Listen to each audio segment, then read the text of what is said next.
Welcome to the first tutorial in the UQ SPIA Assets Inventory. This tutorial will be just going over how to enter a new item inside the inventory. So if you follow the example in the guide, this is basically what that video is about. So Tai has just acquired the newly printed UQ SPIA club cards. He wants to enter this new information into the UQ SPIA inventory. Tai has the following information. There are 310 cards. There's $467.50 which were spent on the total cost of the cards. He's acquired them on the 20th of February 2017 and he's storing them in a box at home before market day. Tai will now use the UQ SPIA Assets inventory to record this information. He's going to use these following steps. Find an empty row in the inventory and move to the item name column, which is in column A. Enter the name of the item. So he's chosen to call this the UQ SPIA Club Cards. The description is step 2. Enter the description. So hovering over the cell will give you a description on the side of what belongs inside this cell. But this little arrow on the far right of the cell indicates that there is a drop down menu where you can select whatever you want to enter. It's a membership incentive. You can just select that and boom, automatically fills up the cell.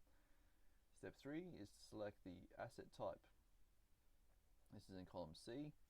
Once again, we can click this little arrow and we'll select general UQ SPIA asset, as it's not really anything that's relevant to these other roles. Step 4 is to enter the location of the asset. Today we'll be storing them in a box at home until we use them for market day. So under building room owner in possession, we're going to select the far right arrow. We're going to select Tai Fono Real Pena. Note all the other names of places that it could be stored are already there. So you just select the one that's most relevant and most accurate. We're going to select storage space. Begin with the word stored is what it says in the description. This is part of the data validation. Enter the description of the item, of how the item is being stored. For example, stored in a cardboard box or stored in a green bag. So Tai is going to keep them in a box at home before market day. So stored in a box. Date entered is step 5. This is the date at which this item became a part of the UQ SPIA inventory. Now, this was acquired on the 20th of February. So what he's going to do is he's going to enter it inside the date entered column.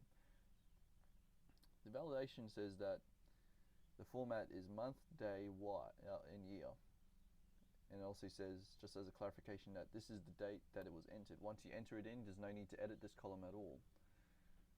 So instead of just typing in the date, the 20th of February, you can double click the cell and you can select the 20th of February from this pop-up calendar. Step 6 is entering the condition of the item. Tai received these club cards delivered new and untouched. He's going to select new. Once they become used, he will then change this to excellent, but since they're new, they're unused, we're going to just select new for the time being. Step 7, he will enter the new asset value per item. Today he's going to use a little bit of maths to calculate the asset value per item. So we're going to do that here. The information that we have was $467.50 with 310 cards. Google's going to give us the answer. It's going to say $1.508 per card. We're going to round that up because dollars only go to 2 decimal places. We're going to round that to $1.51. We type in 1.51 and it will automatically come up with the dollar sign to indicate that this is a monetary value. There are 310 cards, so we're going to type in 310 cards, and once we enter that, the total value cell will automatically populate with 468.1, which is slightly bigger than the 467.5, and that's only because we've rounded up just a slight amount. Step 9 is take a photo of the asset and upload the photo to the UQ SPIA inventory album. Basically, what this means is take the photo, upload it to this album, sorry, not that album, but the Photos album on Google. It's a shared album, and anyone who has the sharing rights will be able to add a photo to the album, and the only photos that should be in there are the photos of assets. So we're going to go to Albums, Shared, Photo Inventory Album. Now in here we only have 2 photos. That's because at the moment there's not much inside the inventory, but here is the photo that I uploaded of the club card. This is so that everyone knows what I'm referring to and what it looks like when I say club card.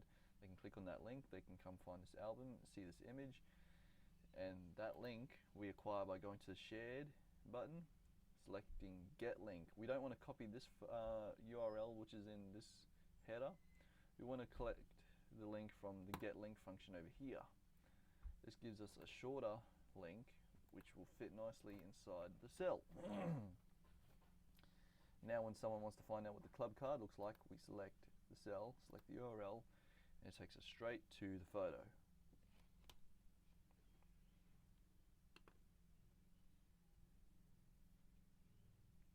There we go. Step 10 is to enter the last 3 details, which are the name of the last user. This will be Ta'i. Status. It is now stored. The date last updated, we can double click the cell and enter the date that it was last updated, which is the 20th because we've only just entered it into the inventory. Ta'i has now successfully entered a new item into the inventory.